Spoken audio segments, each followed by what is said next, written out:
बिस्मिल्लाहिर्रहमानिर्रहीम। अस्सलाम वालेकुम। मैं आपका मैथमेटिक्स का टीचर सर अली बेहज़ाद। जैसे कि आपको पता है कि कोविड-19 की छुट्टियों की वजह से हम अब वीडियोस पे आए हैं, ठीक है, ऑनलाइन आपको काम करवा रहे हैं।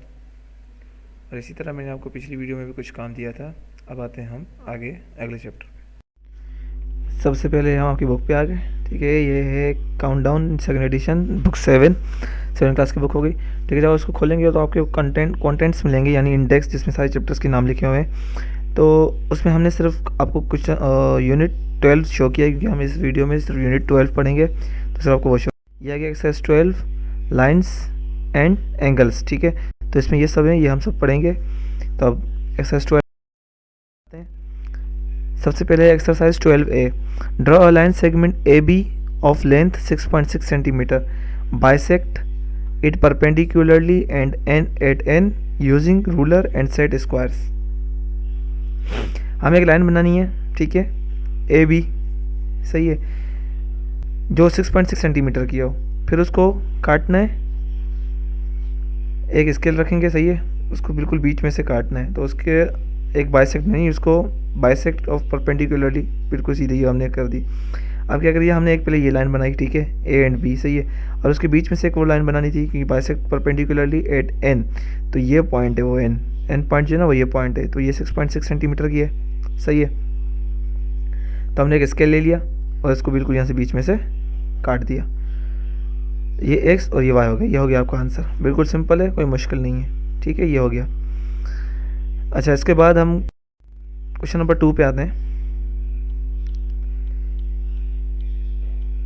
क्वेश्चन नंबर, ये हो गया आपका क्वेश्चन नंबर 3, 2 नहीं 3। लिखा हुआ है, in the given figure A B parallel C D and P Q is a transversal cutting them at 2 points, find angle X and angle Y. ये हमें फिगर दी गई है, सही है। इसमें लिखा हुआ है ए बी और सी डी आपस में पैरेलल हैं, ये देखें, ये सीधी लाइन है और ये भी बिल्कुल इसी के सीधी लाइन, तो ये आपस में क्या हो गया, पैरेलल है। और पी, ये लाइन जो है ना, पी और क्यू, इसको कट कर रही है बीच में से, ट्रांसवर्सल कट। तो इसमें लिखा हुआ है एंगल ए और एंगल एक्स और एंगल वाई ढूंढना है हमें। तो देखें, ये एंगल तो हमें पता है 140 है, तो ये अगर आपस में पैरेलल हैं तो ये एंगल और ये एंगल सेम होगा, तो ये 140 होगा, ये भी क्या होगा, 140 हो जाएगा। तो एंगल वाई तो हमें गिवन है, सही, 140 एंगल। तो हम फिर यहाँ पे स्टेटमेंट लिखेंगे, angle 140 and angle Y are the corresponding angles which are equal, so angle Y is equal to 140। देखें, जिस तरह मैंने कहा कि ये लाइन अब इसको बीच में से काटती है, लेकिन ये दोनों आपस में क्या है, पैरेलल हैं, सही है। तो ये आपस में करेस्पॉन्डिंग है, तो ये होगी 140 और ये क्या, ये भी 140 हो गया। तो एंगल वाई तो हमें पता चल गया। अब मालूम क्या करना है, एंगल एक्स मालूम करना है, क्योंकि यहाँ की ये वैल्यू हमें गिवन नहीं है, सही है, तो हमें एक्स मालूम करना है। अब एंगल एक्स मालूम करने, और देख लें ये 180 बना हुआ है, सही है, यानी सप्लीमेंट्री एंगल्स हैं, ठीक है। तो ये 180 बना हुआ है, तो हम पहले ये लिख देंगे, and angle X is equal to angle Y are the supplementary angles.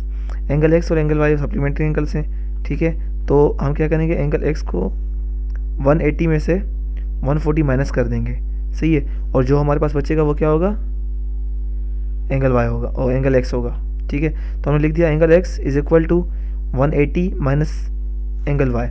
अब हमने ये क्यों लिखा, क्योंकि देखें एंगल एक्स जो है ना वो 180 डिग्री पे बना हुआ है और उसी पे एंगल वाई भी आ रहा है, सही है, यानी 180 डिग्री पे जितना एंगल एक्स बना हुआ है और उससे जो बाकी बच रहा है वो क्या है, एंगल वाई है। तो इसलिए हमने angle X is equal to 180 minus angle Y लिख दिया, सही है। 180 में से एंगल वाई माइनस करेंगे, जो बचेगा वो हमारे पास एंगल एक्स होगा। तो ये 180, एंगल वाई था हमारे पास 140, इनको हमने माइनस कर दिया, तो हमारे पास आंसर आ गया 40 डिग्री, यानी एंगल एक्स की वैल्यू क्या है, 40 डिग्री। ये हो गया हमारा सिंपल सा एक आंसर, ठीक है। उसके बाद हम अगले सवाल पे आते हैं। यहाँ पे क्वेश्चन नंबर 6 है, लिखा हुआ है, इन द गिवन फिगर, ये वे फिगर है, ठीक है, A B parallel C D, P Q and R S are two transversals, evaluate the angles X Y and Z. लिखा हुआ है ए बी और सी डी आपस में पैरेलल है, सही है, बिल्कुल पैरेलल है। पी क्यू और आर एस ये इनको बीच में से काट रहे हैं, सही है। तो इस पर अब क्या है, देखें, इस पर ये पी का ये एंगल गिवन है और कौन सा, ये एंगल गिवन है 75, ये वाला, तो इसमें भी वही सेम है। अब हमें पहले एंगल एक्स मालूम करना है, सही है। तो जब एंगल एक्स मालूम करेंगे तो ये भी क्या है, यहाँ से लेके यहाँ तक क्या बन रहा है, 180 डिग्री बन रहा है। ठीक है, तो इसमें से हमें 60 एंगल तो गिवन है, बाकी एंगल हमें मालूम करना है। तो हम लिख देंगे angle x 180 minus 60 supplementary angles, angle x is equal to 120। ठीक है, 180 में से अगर 60 हम निकाल दें तो 120, तो एंगल x हमें पता चल गया 120 का है। इसी तरह फिर एंगल y, सही है। अब एंगल y ये और ये आपस में क्या है, पैरेलल लेना, तो एंगल y भी वही सेम हो जाएगा 60 डिग्री, क्योंकि ये 60 डिग्री है पहले से ही गिवन है, तो एंगल y भी क्या हो जाएगा 60 डिग्री। तो हमने 60 डिग्री लिख दिया, सही है। वो करस्पॉन्डिंग एंगल्स ऑफ 60 डिग्री ये हमने लिख दिया इधर। उसके बाद है एंगल z, ये जो इधर एंगल z ये अभी 75 है, ठीक है, तो और 180 पे बना हुआ है, पूरी स्ट्रेट लाइन है तो 180 है, सप्लीमेंट्री एंगल है। ठीक है, तो 180 से हम क्या करेंगे, 75 को माइनस कर देंगे, तो हमने लिख दिया angle z is equal to 180 minus 75 supplementary angles, angle z is equal to 105 degree. तो ये हो गया आपका आंसर, ये भी बिल्कुल ईजी है। अब आते हैं हम क्वेश्चन नंबर एक्सरसाइज 12B पर। अब हम आ गए एक्सरसाइज 12B। इसमें सबसे पहले फिल इन द ब्लैंक्स है, तो सबसे पहले है dash lines from an angle of 90 degree. ऐसी कौन सी लाइंस है जो 90 डिग्री का एंगल बनाती है, तो वो है परपेंडिकुलर लाइन, सही है, वो 90 डिग्री का एंगल बनाती हैं। फिर लिखा है dash lines maintain a constant distance between them. ऐसी कौन सी दो लाइनें जो अपने बीच में कांस्टेंट डिस्टेंस रखती हैं, तो वो पैरेलल है, सही है, इनके बीच में कांस्टेंट डिस्टेंस होता है, वो ज़्यादा या कम नहीं होता। इसी तरह क्वेश्चन नंबर नेक्स्ट 3 है when a transversal intersects two parallel lines dash interior angles are formed. लिखा हुआ है अगर दो पैरेलल लाइन्स हैं हमारे पास, ठीक है, और उन दो पैरेलल लाइंस को अगर दो ट्रांसवर्सल इंटरसेक्ट्स कर रही हैं, यानी दो लाइन उसको काट रही हैं, तो हमारे पास अंदर कितने एंगल्स बनेंगे, हमारे पास अंदर 4 एंगल्स बनेंगे, सही है, ये भी हो गया। उसके बाद है 4 है when a transversal intersects two parallel lines the alternate angles are dash. लिखा हुआ है दो पैरेलल लाइंस को अगर दो ट्रांसवर्सल इंटरसेक्शन, यानी दो ऐसी लाइन जो उनको बीच में कटिंग कर रही हैं, ठीक है, तो हमारे पास एंगल्स जो बनेंगे वो कैसे बनेंगे, इक्वल बनेंगे या फिर अलग अलग, तो हमारे पास वो इक्वल बनेंगे। तो उसके बाद लिखा हुआ है 5 है sum of complementary angle is 90। Complementary angle का सम क्या होगा 90 होता है, और सप्लीमेंट्री का 180, ठीक है। इसी तरह लिखा हुआ है state whether the following are true और फॉल्स। ये ट्रू है या फॉल्स है, अब ये मालूम करना है। Adjacent angles have a common vertex, true, हाँ इनका वर्टेक्स कॉमन होता है एडजेसेंट एंगल्स का। उसके बाद supplementary angles add up to 60 degree, नहीं फॉल्स।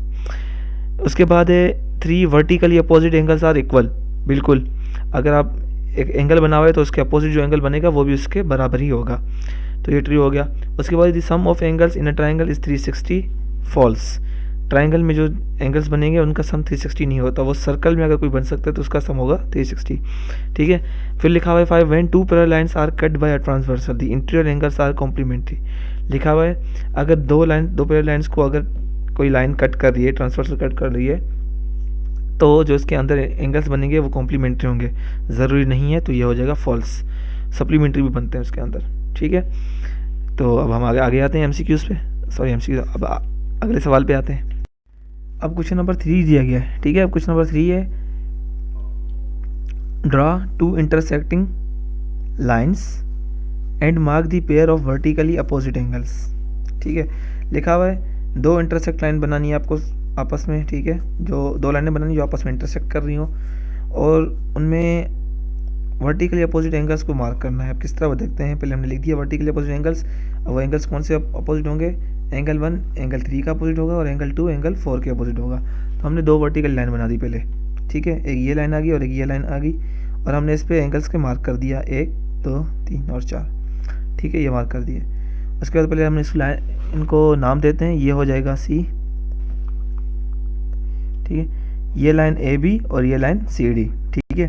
अब जिस तरह हमने कहा कि एंगल 1 अपोजिट होगा किसके, एंगल 3 के, तो हम इसको एंगल 1 देते हैं, ये हो जाएगा एंगल 1, ठीक है।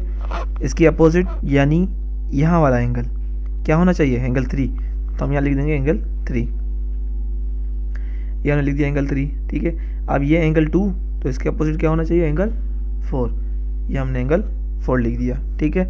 ये बिल्कुल ईजी था, कोई मुश्किल नहीं था इसमें, बस हमें दो इंटरसेक्ट लाइनें बनानी थी, उसमें एंगल्स का मार्क लगाना था जो आपस में वर्टिकल अपोजिट हो, बिल्कुल ठीक है। और उस पर हमें ये नाम ले देने थे। ये बिल्कुल इजी हो गया। तो आपका एक्सरसाइज 12 यहाँ पे ख़त्म होती है। ठीक है, जो मैंने इस वीडियो में दिया सिर्फ आपको वही करना है, उसके अलावा आपको कुछ भी नहीं करना। ठीक है, और काम आप अच्छे से कीजिएगा, काम में सफाई होनी चाहिए। ठीक है, और जो वर्कशीट में मैंने काम दिया वही आप करेंगे। जज़ाकल्लाह, अस्सलाम वालेकुम।